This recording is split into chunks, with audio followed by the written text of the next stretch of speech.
বঙ্গবন্ধু তো ধারণে কি, বঙ্গবন্ধু তো সে ভালো ছিল, সে জাতির পিতা উপাধি পাইছে, তা লক্ষ লক্ষ লোকের মাঝে একজন সে জন্মে নাই পৃথিবীতে এখন পর্যন্ত, শুধু বঙ্গবন্ধুই জন্মেছিল।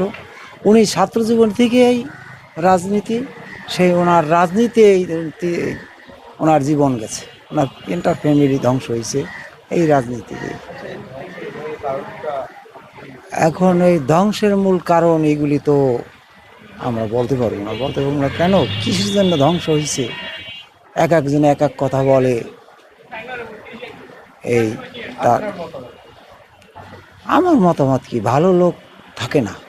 আমার মতামত হলো এইটা, যারা একটু ভালো হয়ে ওঠে বা যারা ধর্মশীল হয় ভালো, এগুলি থাকে না। যেরকম দেশের জন্য ওই যে আমাদের বরিশালে ছিল অবনী বারৈ, হয়তো থাকতে আমরা কোনো ভয় করি নাই, কেউ কোনো অনবিচার সে করে নাই, সে তো সঠিক পথে চলছে, গরিব দুঃখীর উপকার করছে।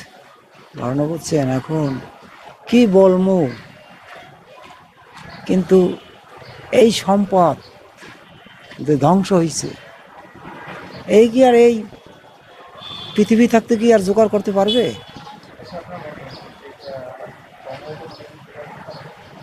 বঙ্গবন্ধু এই দেশ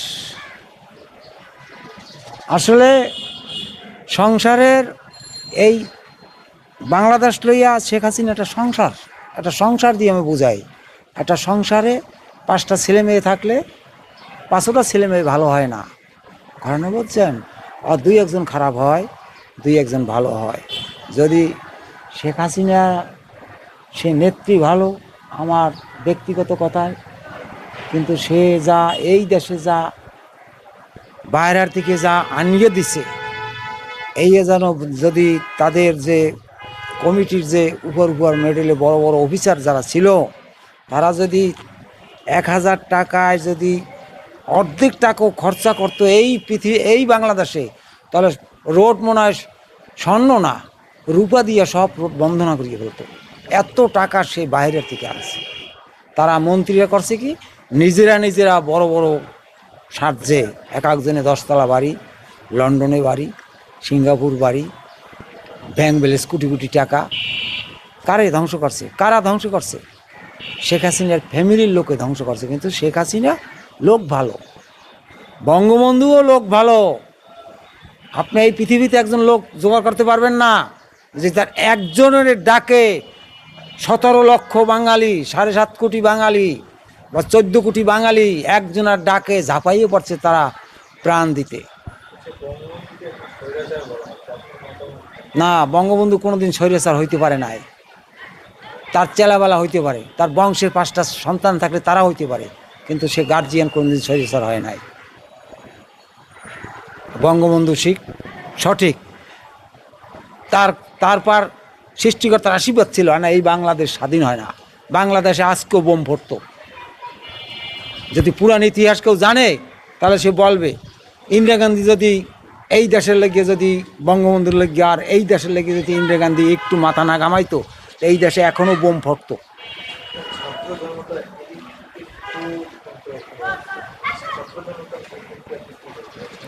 ছাত্র জনতায় উদ্যোগকে বলতো, ছাত্ররা তো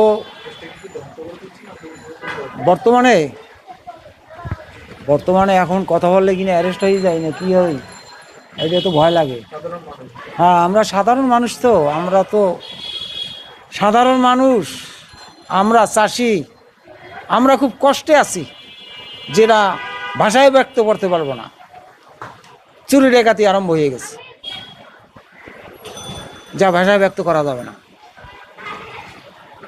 গ্রামে চুরি ডাকাতি আরম্ভ হয়ে গেছে, হাইজ্যাক আরম্ভ হয়ে গেছে। বেশি এই অত্যাচার হইতেছে হিন্দুদের পার, দেশে বেশি অত্যাচার হইতেছে হিন্দুদের পার। আমার জামাই বাড়ি গাঁওখালি, সেখানে তো তারা টেকাই কষ্ট হয়ে যাবে। এখন যে বাড়িটি দেখতে পাচ্ছেন, এই বাড়িটি ছাত্রজনতা ধ্বংস করে দিতে যাচ্ছে, আবারও নতুন পরিকল্পনা তৈরি করতে যাচ্ছে। এটা আমার ব্যক্তিগত পরিকল্পনা, এটা এখন দেশে যারা গণ্যমান্য আছে তারা নিয়ে বৈঠকে বসে তারা যেটা সিদ্ধান্ত করবে সেটাই করা উচিত। এবং এইটা যত কটা পৃথিবী আছে বা যত কটা রাষ্ট্র আছে তার চেয়ে সব কটা রাষ্ট্রের একটা রাষ্ট্র আছে, তো সেই রাষ্ট্রের কমান্ড নিয়ে তো সব কিছু চলে। তা সেই রাষ্ট্রের জিজ্ঞাসা করবে যে বঙ্গবন্ধুর বাড়িতে বঙ্গবন্ধুর জায়গায় এখন কি করব আমরা, তাহলে তারা সঠিক জবাব দিয়ে দিতে পারবে। তাছাড়া কেউ পারবে না সঠিক জবাব দিতে। যদি সত্য কথা বলে তা কেউ পারবে না সঠিক জবাব দিতে। শুধু পারবে এই যত কটা পৃথিবী আছে, পৃথিবী যত কটা রাষ্ট্র আছে, এই রাষ্ট্রের ভিতরে একটা রাষ্ট্র আছে, সেই রাষ্ট্র যদি অনুমতি দেয় যে বঙ্গবন্ধুর এইখানে এইয়া হবে, তা সেইটা হবে সঠিক। আর যাই করবে সব হবে ঠিক। এইটু আমি বলতে পারি। আমরা তো স্বাধীনের সময় বহুত কষ্ট করছি, যে কষ্ট আমরা করছি তা মনে হয় এখন যারা রাষ্ট্র চালায় বা যারা করে তারা এই আর একদিন কষ্ট ভোগ করে নাই। যেসব বুঝতো স্বাধীন করতে যদি নিজের জ্যাঠারে কোদাল দিয়ে মাটি দিতে হইতো, লোক নাই গ্রামে হাহাকার করছে, আমি আমার জ্যাঠাকে গুলি করিয়া পুরাই হয়ে গেছে পশ্চিম পাকিস্তানরা ঘরের ভিতর, আমি কুকুরের নান গলায় রশি দিয়ে টানিয়ে নিয়া বাড়ির উত্তরধারে গর্ত কুচকে পাড়াই মাটি দিছি। গন্ডগোলের বছর, স্বাধীনের বছর 74-এ ফ্যান খাইয়ে বাঁচছি, ভাত জোড়াইতে পারি না, শাপলা শুদ্ধ খাইছি। তিনার নাও আনিয়া একখান, তিনার নাও দিয়ে একখান নাও দিয়ে আনছি, একখান নাই ভারত গেছি, শরণার্থী হয়েছি। কারণ এই দেশ যারা লাঞ্ছিত করছে, আমাদের মা বোনের যারা ইজ্জত নিছে, তাদের নিয়ে কি ঘর সংসার করা সম্ভব? তাহলে আমরা ইতিহাস কোথায় রাখবো? তাদের নিয়ে যদি ঘর সংসার করতে হয়। আমার বাড়ি মরান্দির পার, ওইখানে মিলিটারি ঢুকছে খ্রিস্টান, মিস্টার রাজেন বাবুর বাড়ির লগে বাড়ি আমাদের। আমরা হিন্দু মহিলারা সব যেই খ্রিস্টান বাড়ি পলাইছে, ওই খ্রিস্টান বাড়িতে নির্যাতন করছে পশ্চিম পাকিস্তানিরা, তা মনে হয় তামায় লেখা রয়ে গেছে এখনো। ওরা যদি নির্যাতন ওইখানে না করতো, তা আস্কর কালীবেরিতে লক্ষ লক্ষ লোক রাস্তায় পড়ে যাইতো। শুধু ওরা ওইখানে মিলিটারিতে টাইম নিছে, এই ধারে লোকগুলো সব বিলে চলিয়ে গেছে। এগুলো কার বাস্তব সত্য কথা। কিন্তু স্বাধীনের সময় আমরা কি কষ্ট করছি আমরা জানি, যে কত বেদনা কত কষ্ট আমরা গেছি। আমার ছোট বোন কোলে লইয়া আমি জলে ভিতর বোনের জায়গায় নিয়ে, বোনের জায়গাইয়া বুকের বার রাইখা জলে ভিতর কচুরির তলে বয়ে রয়েছি। ছোট বোন চিরাইছে, শীতে কাঁপছে, কচুরি দেখে চিকড়াইছে, মুখ চাপকে ধরছি।